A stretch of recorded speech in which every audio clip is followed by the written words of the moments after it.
Welcome to study with NKR friends. हम लोग पढ़ रहे हैं लेखपाल सीरीज और लेखपाल में हम लोग पढ़ रहे हैं। आज का टॉपिक है वन्य जीव संरक्षण और ये टॉपिक रिलेटेड है पर्यावरण से। तो चलिए सेशन को स्टार्ट करते हैं। स्टार्ट करने से पहले यदि आप चैनल पर नए हैं तो सब्सक्राइब कर लीजिए।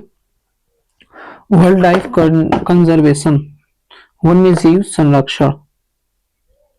जैव विविधता ऐतिहासिक विकास क्रम और महत्वपूर्ण बिंदु। 18वीं सदी कार्ल लिनियस ने अपनी प्रसिद्ध पुस्तक सिस्टेमा नेचर में जीवों का वर्गीकरण किया, जिसे आधुनिक वर्गीकरण की नींव माना जाता है। कार्ल लिनियस ने जीवों का वर्गीकरण किया था 18वीं सदी में। 1859 चार्ल्स डार्विन की कालजयी कृति the origin of species, the origin of species Charles Darwin की रचना है। ये 1859 में ये प्रकाशित होती है, जिसमें यह स्पष्ट किया गया कि जैव विविधता निरंतर विकासशील, इवोल्यूशनरी और अनुकूली एडॉप्टिव प्रक्रिया है। नेक्स्ट है 1985 और 86 Walter G Rosen. Walter G Rosen ने अमेरिकी संस्था NCR नेशनल रिसर्च काउंसिल की एक महत्वपूर्ण बैठक के दौरान बायोडाइवर्सिटी शब्द का पहली बार औपचारिक प्रयोग किया था। 1986 प्रसिद्ध जीव विज्ञानी E.O. विल्सन ने बायोडाइवर्सिटी शब्द को वैश्विक स्तर पर लोकप्रियता दिलाई। इसी योगदान के कारण उन्हें जैव विविधता का जनक कहा जाता है। E.O. विल्सन 1992 में रियो डी जेनेरियो ब्राजील में आयोजित अर्थ समिट पृथ्वी सम्मेलन के दौरान conservation of biological diversity CBD को अपनाया गया, जो जैव विविधता के संरक्षण हेतु पहला वैश्विक कानूनी समझौता था। नेक्स्ट है विविधता संरक्षण के उपाय। तो जैव विविधता संरक्षण के लिए दो विधियों का प्रयोग किया जाता है। पहला है स्वस्थानीय संरक्षण, इन सीटू कंजर्वेशन, एंड दूसरा है बाह्य स्थानीय संरक्षण, एक्स सेटू कंजर्वेशन। भारत द्वारा 18 फरवरी 1994 को CBD जैव विविधता के संरक्षण संबंधी कनेक्शन का समर्थन किया गया। भारत ने जैव विविधता अधिनियम 2002 पारित किया है। नेक्स्ट है भारत ने वर्ष 2008 में राष्ट्रीय जैव विविधता कार्य योजना की तैयारी की थी। NBPA तैयार की। वर्ष 2014 में NBAP में जैव विविधता संबंधी 20 राष्ट्रीय लक्ष्यों सहित एक परिशिष्ट भी जोड़ा गया है। संरक्षित क्षेत्र, प्रोटेक्टेड एरियाज। जैव विविधता हेतु संरक्षित क्षेत्र भौगोलिक रूप से पहचान किए गए ऐसे क्षेत्र हैं जिसमें दीर्घकालिक रूप से प्रकृति के संरक्षण से जुड़ी परितंत्र की सेवाओं और सांस्कृतिक महत्व को वैधानिक और अन्य उपायों से संरक्षित किया जाता है। जैव विविधता संरक्षण, स्वस्थानीय संरक्षण और बाह्य स्थानीय संरक्षण, in situ conservation and ex situ conservation. जीवों को उनके प्रकृति आवास संरक्षण और बाह्य में जीवों को उनके प्रकृति आवास के बाहर संरक्षण। राष्ट्रीय उद्यान, बीज बैंक, वन्य जीव अभ्यारण्य, वनस्पति उद्यान, जैव मंडल आगार, जीन बैंक और पवित्र उपवन एवं झीलें निम्न तापीय संरक्षण, क्रायो प्रिजर्वेशन और समुदाय आगार एवं संरक्षण आगार, वन्य उद्यान, जंतु उद्यान और चिड़ियाघर। राष्ट्रीय उद्यान, नेशनल पार्क। वन्य जीव संरक्षण अधिनियम 1972 राज्यों को किसी समृद्ध जैव विविधता एवं प्राकृतिक पारिस्थितिक तंत्र को राष्ट्रीय उद्यान घोषित करने की शक्ति देता है, जो क्षेत्र पारिस्थितिकीय जीव जंतुओं, फ्लोरा, भूमि आकृति एवं जलीय महत्व को उन्हें निम्न राष्ट्रीय उद्यान घोषित किया जा सकता है। भारत में राष्ट्रीय उद्यानों की वर्तमान दिसंबर 2025 तक 106 है। वन्य जीव अभ्यारण्य, वाइल्ड लाइफ सेंचुरीज। वन्य जीव और संरक्षण अधिनियम 1972 के अनुसार यदि राज्य सरकार किसी विशेष क्षेत्र को जैव विविधता की दृष्टि से महत्वपूर्ण मानती हो तो उस क्षेत्र को वन्यजीव अभयारण्य घोषित किया जा सकता है। वर्तमान दिसंबर 2025 तक में भारत में वन्यजीव अभयारण्य की कुल संख्या 574 है। पक्षी अभयारण्य घाना पक्षी बिहार भरतपुर राजस्थान। अच्छा, पक्षी अभयारण्य देख लेते हैं कौन कौन से हैं। तो घाना घाना पक्षी बिहार भरतपुर राजस्थान, रंगनथिट्टू पक्षी अभयारण्य मैसूर कर्नाटक, वेदांथंगल पक्षी अभयारण्य कांचीपुरम तमिलनाडु, मालापट्टी पक्षी अभयारण्य नेल्लौर आंध्र प्रदेश, सुल्तानपुर पक्षी विहार गुरुग्राम हरियाणा, सलीम अली पक्षी बिहार, चाराओ मांडवी नदी के पास गोवा और कुंडिया पक्षी विहार चित्तूर आंध्र प्रदेश, चिल्का झील पक्षी विहार पुरी के पास ओडिशा और कुमाराकाम पक्षी विहार और वेम्बनाड पक्षी विहार केरल में है। समुदाय आगार और संरक्षण आगार नोट, वन्यजीव संरक्षण अधिनियम 1972 में 2002 के संशोधन द्वारा इन्हें जोड़ा गया है। नेक्स्ट है संरक्षण आगार।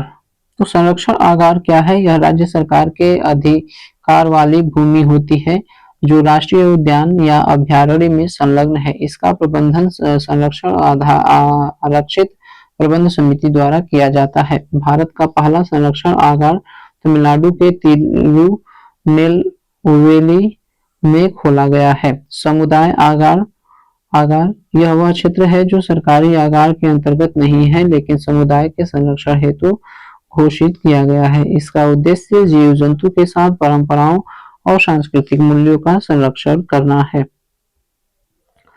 नेक्स्ट है पारिस्थितिक संवेदनशील जोन, इको सेंसिटिव जोन। यह संरक्षित क्षेत्र के आसपास का क्षेत्र है जो जैव विविधता को बचाने हेतु प्रयास बनाया गया है। ESG संरक्षित क्षेत्र में शाक एब्जॉर्बर का कार्य करता है। यह संरक्षित क्षेत्र के चारों ओर 10 किमी तक फैल सकता है। ये पर्यावरण संरक्षण अधिनियम 1986 के अंतर्गत घोषित किए जाते हैं। भारत के पवित्र उपवन स्केयर्ड ग्रोव्स ऑफ इंडिया पवित्र उपवन के क्षेत्र हैं जिन्हें लोगों की आस्था और प्राकृतिक लगाव के कारण संरक्षित किया जाता है। IUCN के अनुसार यह प्रकृति की आराधना का एक रूप है। यहाँ वनस्पतियों और जीव जंतुओं का संरक्षण लोक संस्कृति का समर्पित होता है। लोग इन क्षेत्रों से सूखी लकड़ियां तक नहीं उठाते। नेक्स्ट है भारत में पवित्र उपवन के स्थानिक नाम क्या है?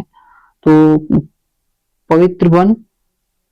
पवित्र वन आंध्र प्रदेश गुम्पा वन, अरुणाचल प्रदेश देवराई पन्ना, गोवा और सरना झारखंड, देवरा काडू कर्नाटक, कावू सरकावू केरल, देवराई देवराहाती महाराष्ट्र, देवगुड़ी छत्तीसगढ़, गंगखाप मोहाक मणिपुर कीलिंगदोह की लाक्यांतांग की लानियाम मेघालय, बहे धाकुरामा ओडिशा, कोविल काडू पुदुचेरी, ओरांग क्रेनक्रिस जोगमाया राजस्थान, स्वामी सोला कॉइल काडू तमिलनाडु। मानव एवं जैव मंडल कार्यक्रम यूनेस्को द्वारा 1971 में शुरू किया गया था जिसका उद्देश्य मानव और पर्यावरण के बीच संबंध को सुधारना है। वर्ष 1986 में भारत में बायोस्फीयर रिजर्व कार्यक्रम शुरू किया गया जिसका उद्देश्य सामुदायिक स्तर पर संरक्षण कार्यक्रम को बढ़ावा देना है। भारत में लगभग 91,425 वर्ग किमी को कवर करने वाले 18 से अधिक सूचित बायोस्फीयर रिजर्व है जिसमें से 13 यूनेस्को के world network of biosphere reserve WNBR द्वारा मान्यता प्राप्त है।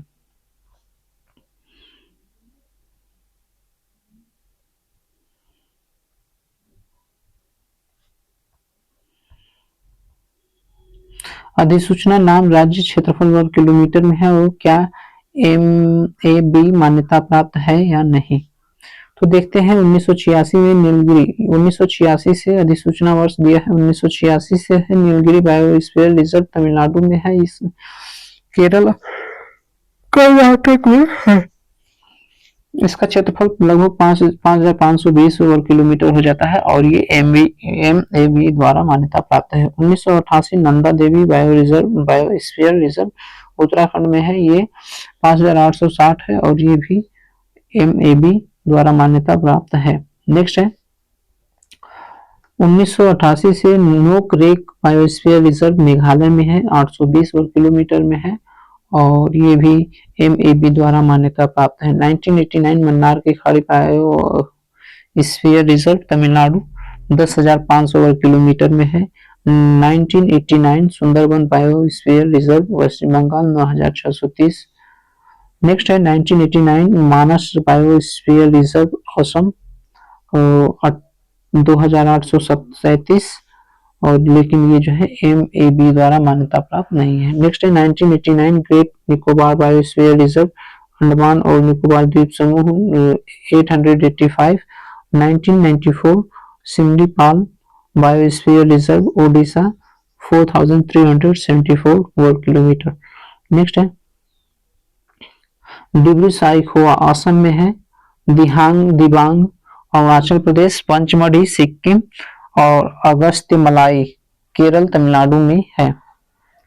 अगला है अचना कमार मध्य प्रदेश छत्तीसगढ़ में है। नेक्स्ट है कक्ष का रण बायोस्फीयर रिजर्व सबसे बड़ा क्षेत्र है, ये गुजरात में है।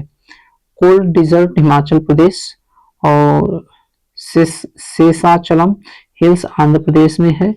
पन्ना बायोस्फीयर रिजर्व मध्य प्रदेश में है।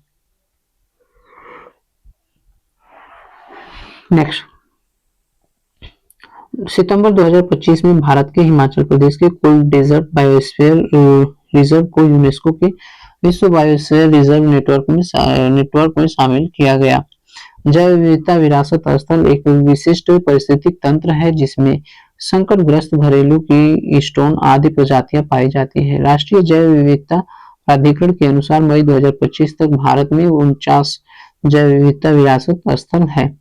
प्रवाल भित्तियां समुद्र तल पर स्थित जैविक संरचनाएं हैं जिनका निर्माण प्रवाल पॉलिप्स द्वारा कैल्शियम कार्बोनेट CaCO3 के उत्सर्जन से होता है। इन्हें समुद्रों के वर्षा वन कहा जाता है। ऑस्ट्रेलिया की ग्रेट बैरियर रीफ विश्व की सबसे बड़ी प्रवाल भित्ति है। वर्गीकरण और क्षेत्रीय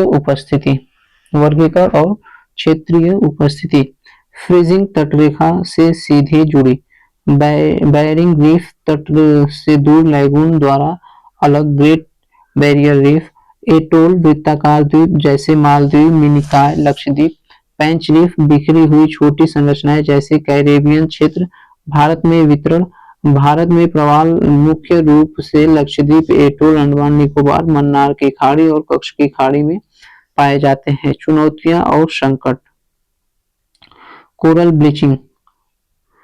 ब्लीचिंग तापमान वृद्धि के कारण जेंजेथली शैवाल का अलग होना जिससे प्रवाल मृत हो जाते हैं। मानवीय व रासायनिक हस्तक्षेप महासागरीय अम्लीकरण, अत्यधिक मत्स्यन, डायनामाइट ट्रॉलर प्रदूषण, प्लास्टिक तेल रिसाव और अनियंत्रित पर्यटन से इन संरचनाओं को भारी नुकसान हो रहा है। संरक्षण के प्रयास और अधिक विधिक ढांचा तो वैश्विक व राष्ट्रीय पहल यूनेस्को विश्व धरोहर दर्जा और भारत का राष्ट्रीय समुद्र जैव विविधता मिशन इनके संरक्षण में कार्यरत है।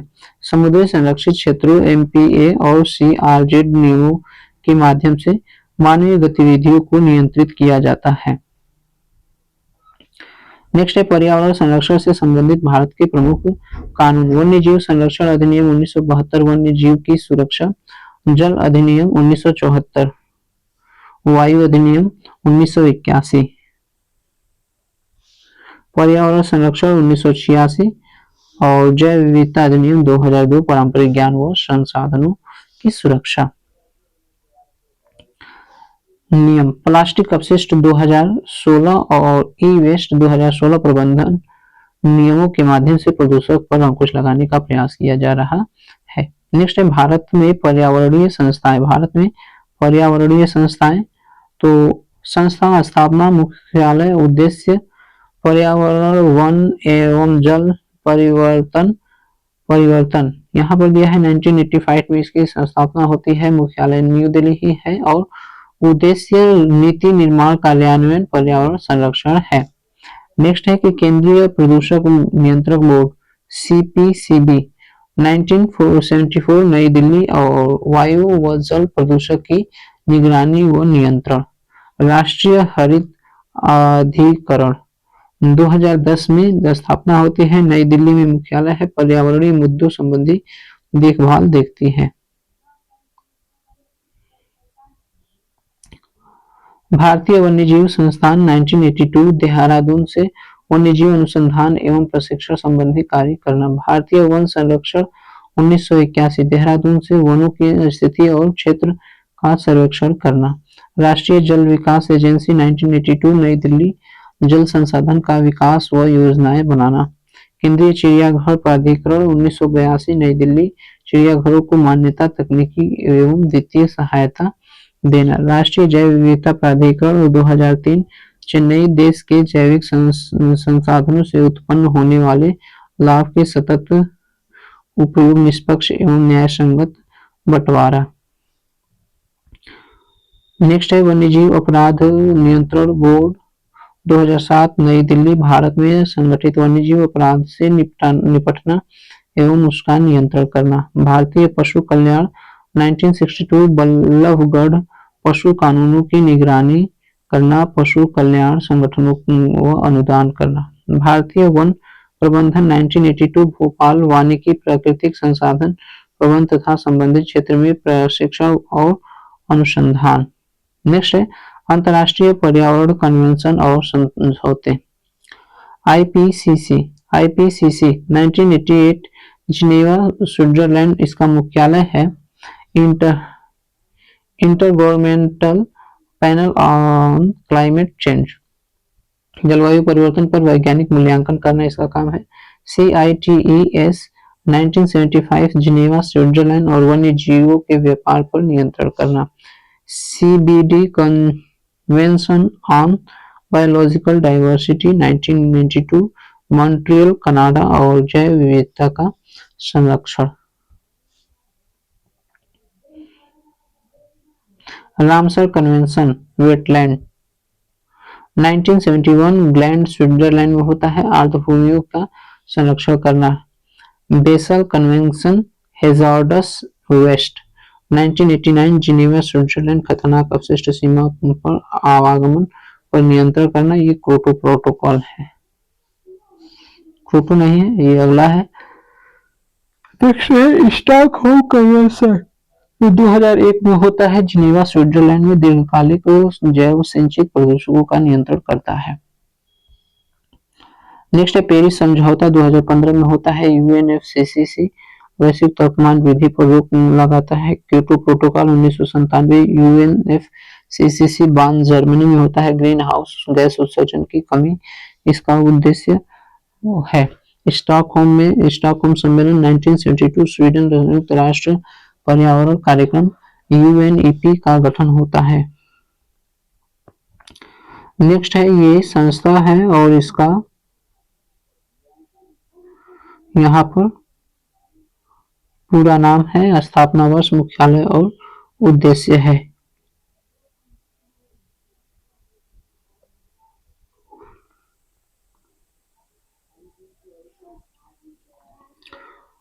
तो पढ़ेंगे अगले सेशन में। तब तक के लिए धन्यवाद। Thanks for watching. Please like, share, comment and subscribe.